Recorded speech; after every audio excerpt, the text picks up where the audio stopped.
Pesugihan penjual sate klopo khas Surabaya, warung sate di Pasar Turi, Jawa Timur. Di sudut Pasar Turi, Surabaya, terdapat sebuah warung makan sederhana yang dikenal karena sate kloponya yang khas.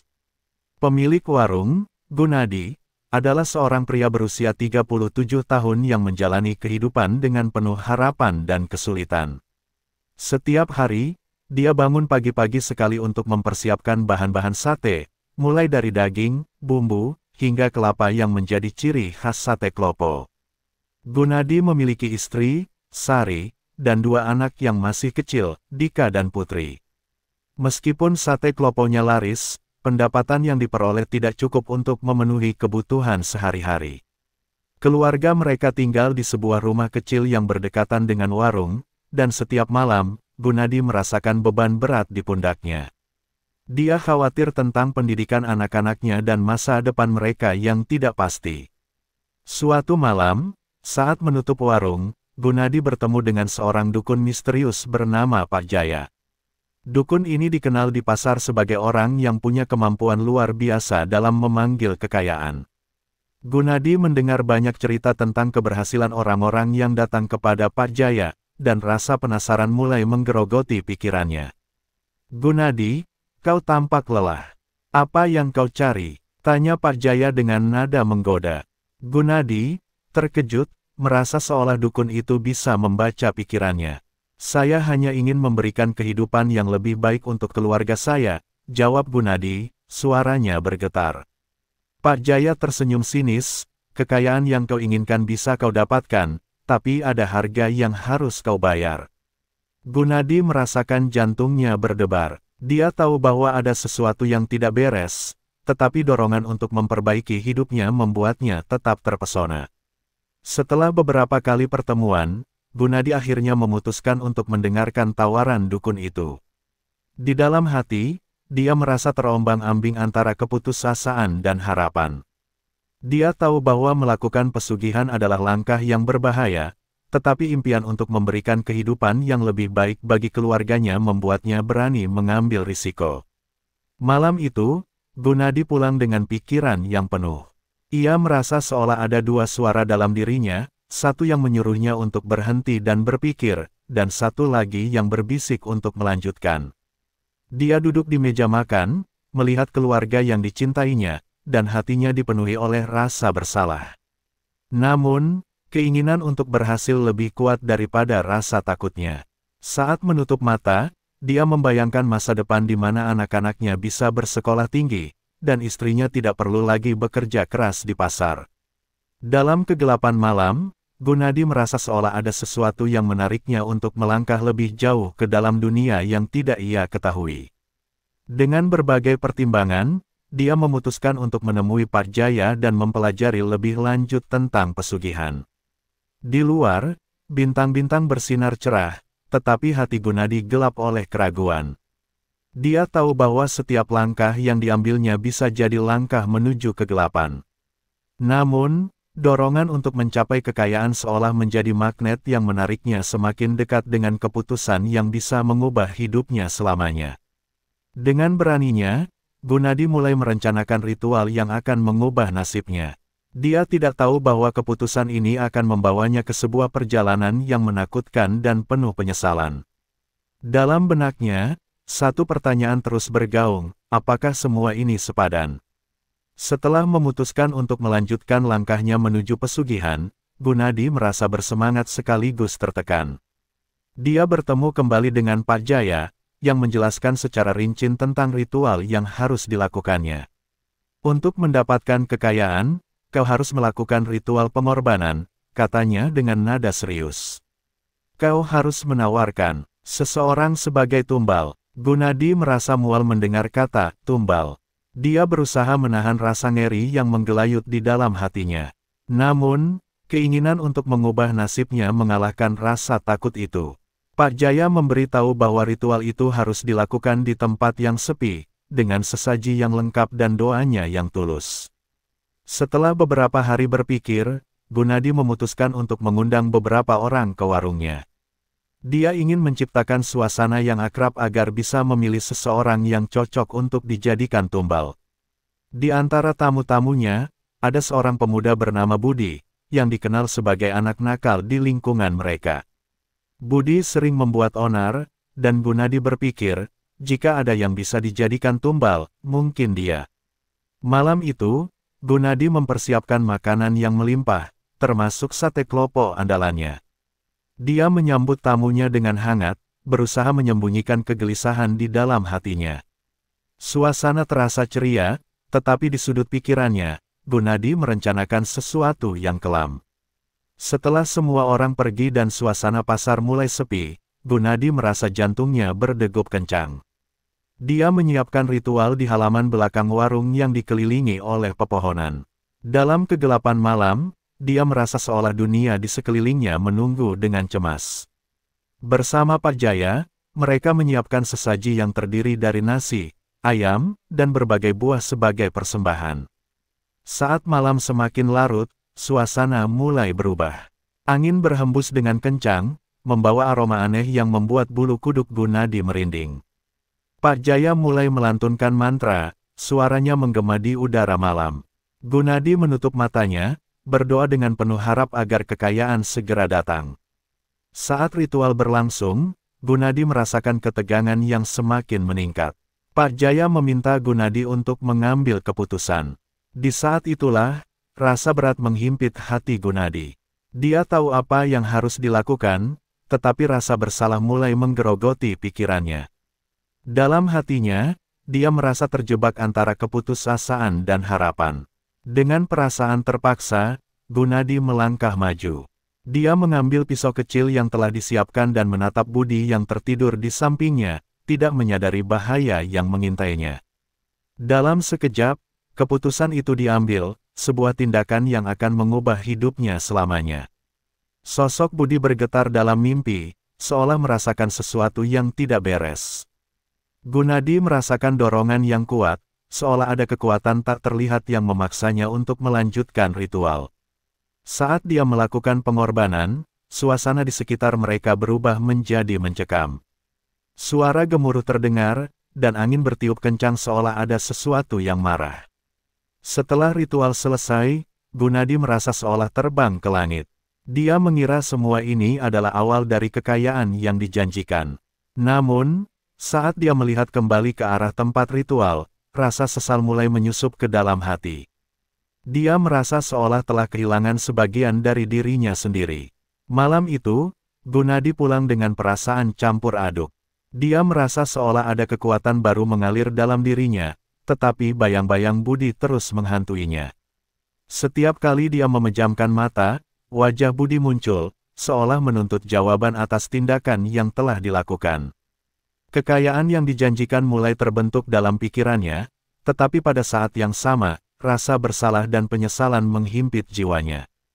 Dia berusaha meyakinkan dirinya bahwa semua ini demi kebaikan keluarga, tetapi jauh di lubuk hatinya, dia tahu bahwa harga yang dibayar sangat mahal.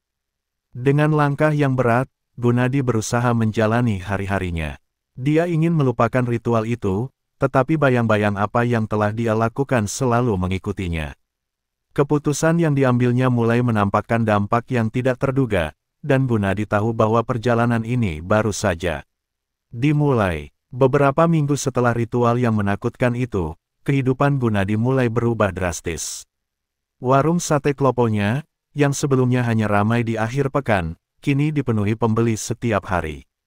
Seolah ada daya tarik misterius yang membuat orang-orang berbondong-bondong mencicipi sate kloponya.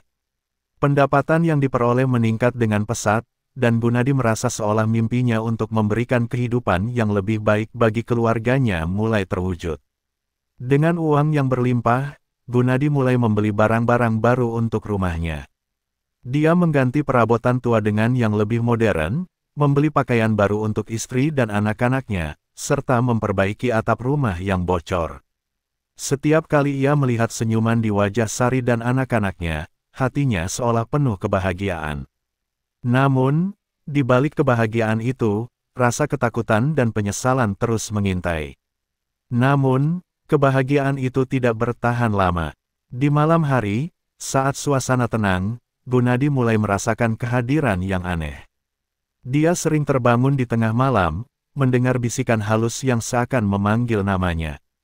Suara itu mengganggu tidurnya dan membuatnya merasa tidak nyaman. Ketika ia menutup mata, bayangan Budi, tumbalnya, selalu menghantuinya, memperlihatkan wajah penuh penyesalan dan kemarahan. Di siang hari, saat menjual sate, Gunadi sering merasakan kehadiran sosok yang tidak terlihat. Setiap kali ia berusaha menepuk punggungnya, rasanya ada sesuatu yang mengawasi dari belakang. Rasa tak nyaman ini membuatnya semakin gelisah. Dia merasa terjebak dalam kesuksesan yang tidak sepenuhnya membahagiakan. Suatu hari, saat warungnya sedang ramai, seorang pelanggan bernama Ibu Rini, seorang pengusaha sukses, mendekatinya. "Gunadi, sate klopomu luar biasa. Aku sudah mencoba banyak tempat, tapi tidak ada yang sebanding," puji Ibu Rini. Gunadi merasa bangga, tetapi di dalam hatinya, ada rasa tidak nyaman. Dia mulai khawatir, apakah semua ini adalah hasil dari pengorbanan yang keliru.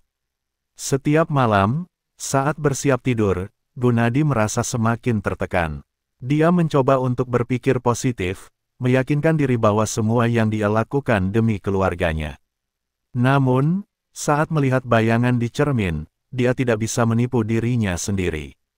Suara Budi terus bergaung di telinganya, menuntut penjelasan atas apa yang telah terjadi.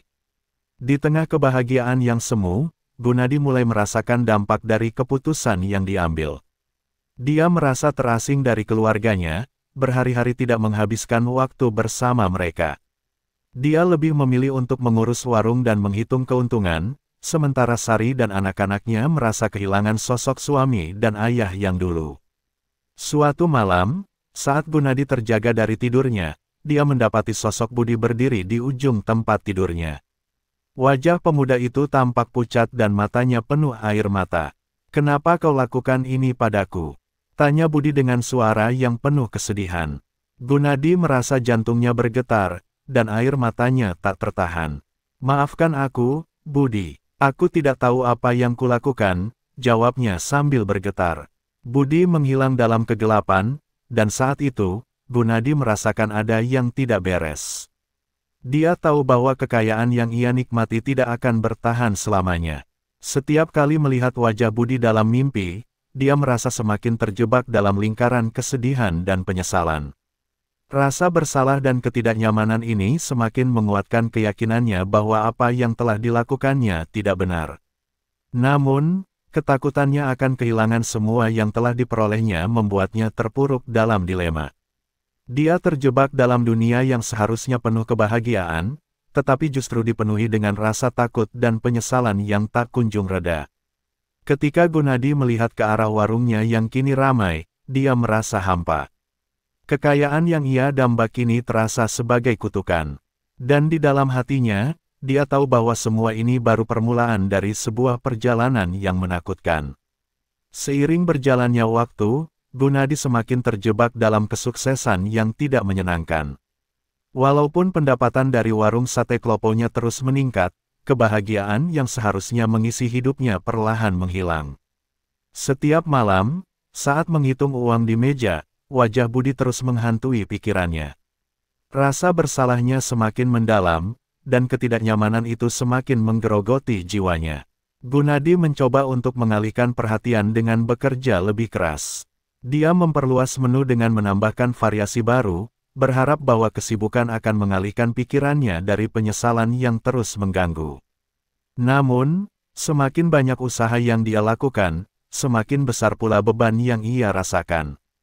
Setiap tawa dan kebahagiaan keluarganya terasa seperti tamparan di wajahnya, mengingatkannya akan pengorbanan yang ia lakukan. Suatu malam, Sari, istrinya, mengajak Gunadi untuk berkumpul bersama anak-anak. Dia ingin menceritakan tentang kegiatan sekolah Dika dan Putri. Namun, saat mereka duduk bersama di ruang tamu, Gunadi tidak bisa fokus. Pikirannya melayang jauh, mengingat kembali ritual yang telah dilakukannya. Rasa penyesalan dan ketakutan akan konsekuensi dari tindakan itu menyelimuti pikirannya. "Kenapa kamu tidak pernah di sini? Kamu lebih sibuk dengan warung," kata Sari dengan nada kecewa. Gunadi merasakan hatinya teriris. Dia ingin menjelaskan, tetapi kata-kata sulit keluar. Dia tahu dia tidak bisa mengungkapkan apa yang sebenarnya terjadi. Dia merasa terjebak dalam kebohongan, dan setiap kali dia berusaha menjelaskan, rasa bersalah semakin menghimpitnya. Di luar, suara riuh pasar mulai mereda, tetapi ketegangan di dalam rumahnya semakin meningkat. Gunadi merasa terasing dari keluarganya, seolah mereka berada di dunia yang berbeda. Dia merasa seperti orang asing di rumahnya sendiri. Dan saat dia melihat anak-anaknya bermain, dia berusaha keras tersenyum, tetapi senyumnya terasa hampa. Setiap malam, saat tiba waktunya tidur, Gunadi terbangun dengan keringat dingin. Dia bermimpi buruk tentang Budi, yang selalu menuntut keadilan. Dalam mimpinya, Budi tampak semakin marah, seolah ingin mengingatkan Gunadi tentang apa yang telah terjadi. Setiap kali terbangun, Gunadi merasa gelisah dan ketakutan, seolah ada yang mengawasinya dari kegelapan. Dalam keadaan terpuruk, Gunadi mulai meragukan keputusannya untuk melanjutkan jalan pesugihan. Dia mencoba untuk melupakan ritual itu, berharap bisa kembali ke kehidupan yang normal. Namun, semakin ia berusaha melupakan, semakin kuat bayangan Budi menghantuinya. Dia merasa terperangkap dalam kesuksesan yang tidak nyata, dan rasa bersalahnya semakin menumpuk. Suatu malam, saat Gunadi sedang menyendiri di warung, dia bertemu dengan seorang pelanggan yang tampak gelisah. Pelanggan itu adalah seorang lelaki tua, yang sepertinya mengenali Gunadi lebih dari yang ia pikirkan. "Kau harus berhati-hati, nak," kata lelaki itu. "Kekayaan yang datang terlalu cepat seringkali membawa malapetaka." Kata-kata lelaki tua itu menyentuh hatinya. Gunadi merasa dingin menyelimuti tulang punggungnya.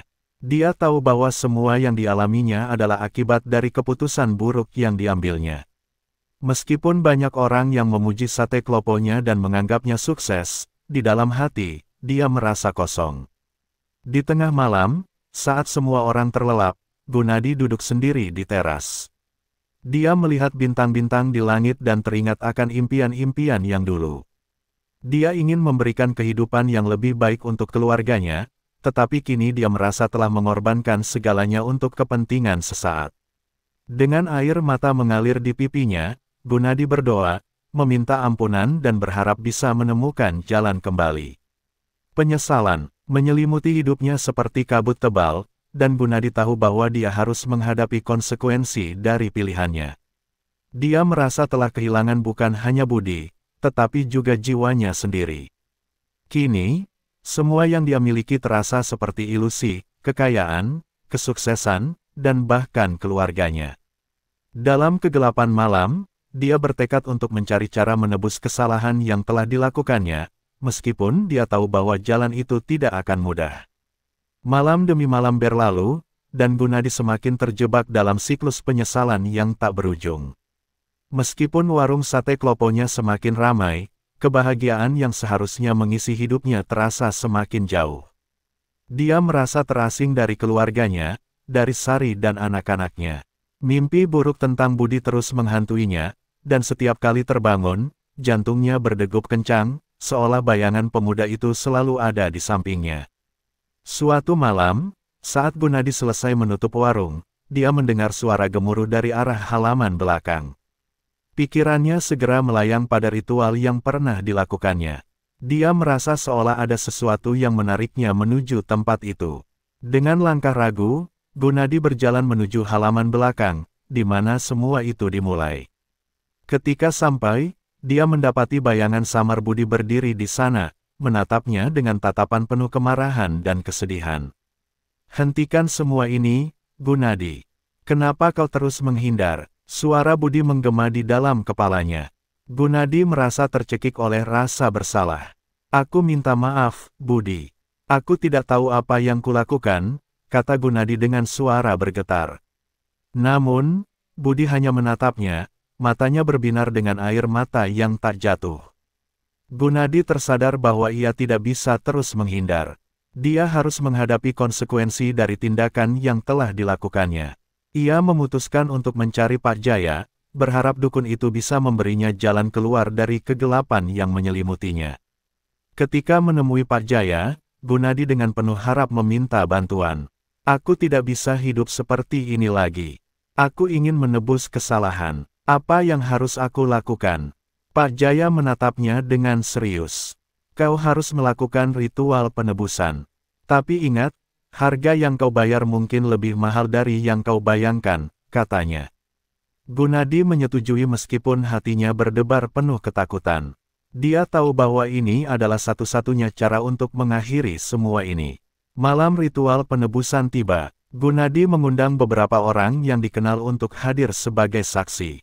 Dia mempersiapkan sesaji yang lebih mewah dari sebelumnya, nasi, ayam, buah-buahan, dan beberapa barang berharga yang ia miliki.